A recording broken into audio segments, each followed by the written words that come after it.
রমজানে তো মন মানে না, রমজান আসলে মন তো রয় না। কয় হুজুর শয়তান তো বেঁধে রেখেছে, বাধা অবস্থায় আছে। কিন্তু আমি মনে করি শয়তানের দৌড় তো বন্ধ নাই। আমি বললাম, ব্যাটারি শয়তান বেঁধে রেখেছেন, কিন্তু শয়তানের কমন তো নাই, মানুষ পরে পাপিষ্ট হয়েছে।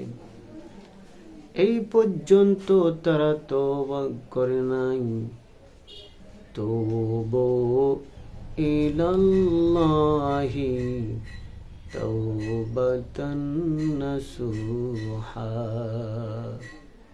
হে ইমানদাররা, তোমরা তওবা করার মতন করে তওবা করো, যেমনি করে তওবা করা উচিত।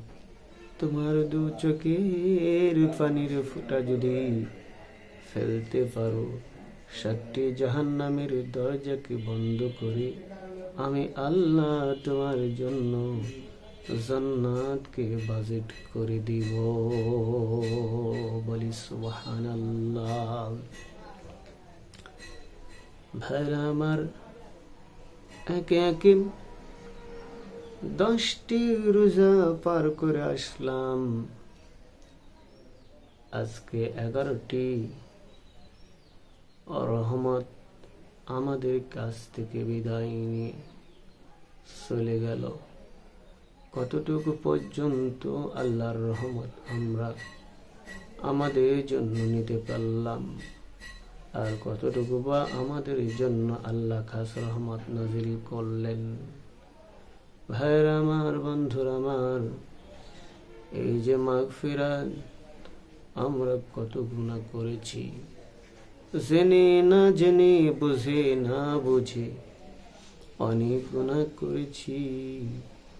এই গুনাহ যদি আল্লাহ মাফ না করেন, পৃথিবীর কোনো মানুষ নাই মাফ করতে পারে। পৃথিবীর কোনো ইলাহ নাই আমাদেরকে ক্ষমা করতে পারে।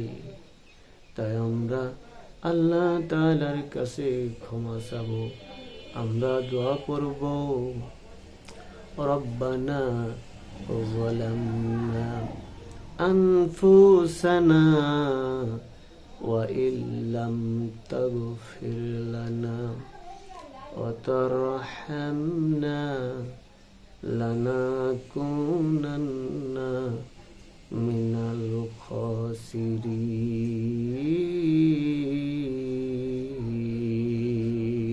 খাসিরিন।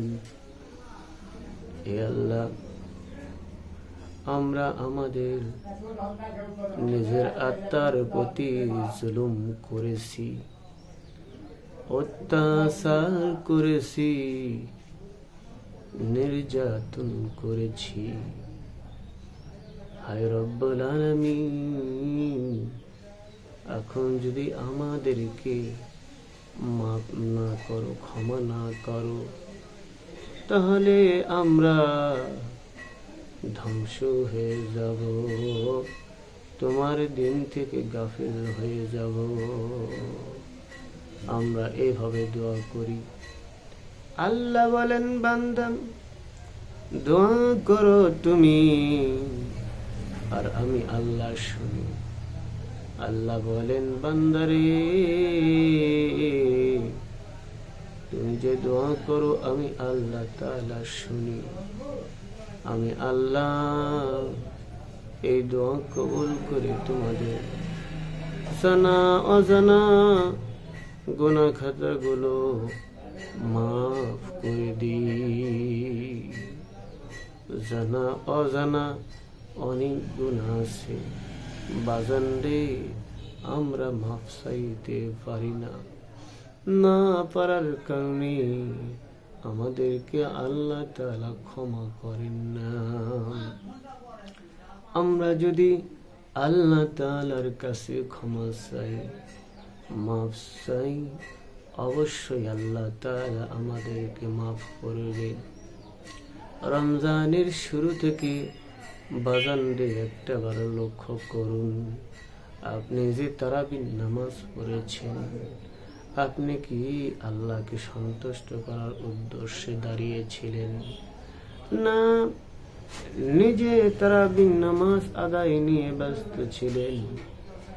আর এমনি সময় করে আপনার জীবন অতিবাহিত হচ্ছিল। একবার ভাবুন, একজন মানুষ যদি নামাজে দাঁড়ায়, ওই সময় মানুষটা আল্লাহ তাআলাকে ছাড়া আর কিছুই দেখতে পায় না, আল্লাহ তাআলাকে ছাড়া কিছুই ভাবতে পারে না।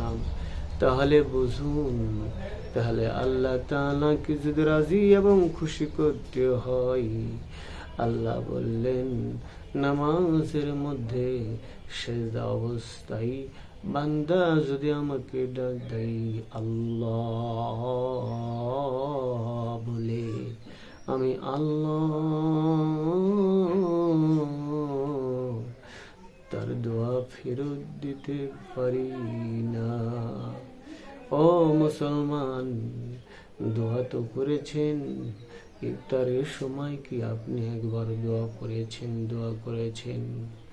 অনেকগুলো খাদ্য নিয়ে বসে আছেন, সামনে আছে আম, সামনে আছে জাম, সামনে আছে কাঁঠাল, সামনে আছে খেজুর, তারপরে আছে লেবু, এরপরে আছে হলো পেয়ারা, এরপরে নানান ধরনের বেগুনি চপ থেকে শুরু করে আইটেমগুলো নিয়ে বসে আছেন।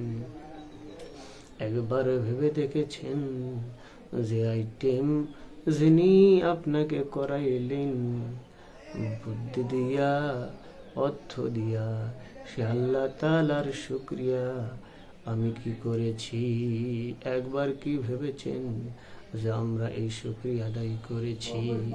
কিন্তু শুকরিয়া আদায় করিনি বাজান, তথা ওই সময় কোনো দোয়াও করি না, মুখ মুজে বসে থাকি।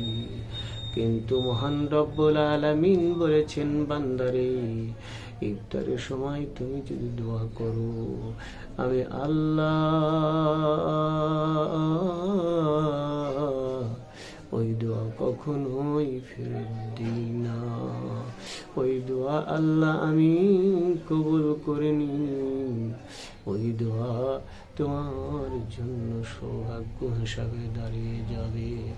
ভাইরা আমার, বন্ধুরা আমার রে,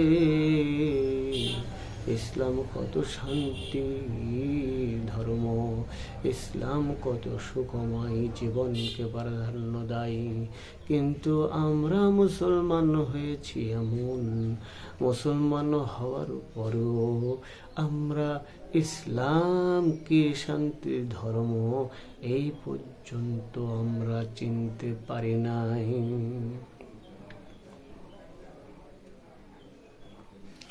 আমরা চিনতে পারি না ইসলাম কি জিনিস। শুধু নামে শুনেছি, ইসলামটা একটা পরিপূর্ণ জীবন ব্যবস্থা। আপনার জীবনে যা যা প্রয়োজন সব সাজিয়ে গুছিয়ে দিবে। ইসলাম ছাড়া অন্য কোনো ধর্ম হতে পারে না। একসাথে বাজান নামাজ পড়লাম, কেউ ধনী, কেউ অসহায়, কেউ গরিব, নাই মসজিদের ভিতর কোনো ভেদাভেদ, ভুলে যাই সব কিছু। এমনি করে আমরা যদি এই পৃথিবীতে ইসলামের জন্য চলাফেরা করতাম, ইসলাম যদি বাংলাদেশে বাস্তবায়ন হতো ভাইরা রে, তাহলে এরকম গরিব ধনী সকল কিছু বৈষম্য দূর হয়ে একভাবে চলাফেরা করতাম। সবাই তাকবীর দিতাম আল্লাহু আকবার, আবার সবাই বলতাম আলহামদুলিল্লাহ, সবাই বলতাম ইনশাআল্লাহ, সবাই বলতাম জয় হোক ইসলামের, আল্লাহ তাআলা ইসলামকে পরিপূর্ণ জীবন দিয়েছেন, কিন্তু বাংলাদেশের জীবন ব্যবস্থা করার জন্য আমরা মুসলমান কোনোভাবেই পদক্ষেপ নিতে পারি নাই। যেভাবেই হোক ইসলামকে দূরে সরে দিয়ে আমরা নিজেরাই দূরে সরে গিয়েছি। কথা বলুন ঠিক না ঠিক?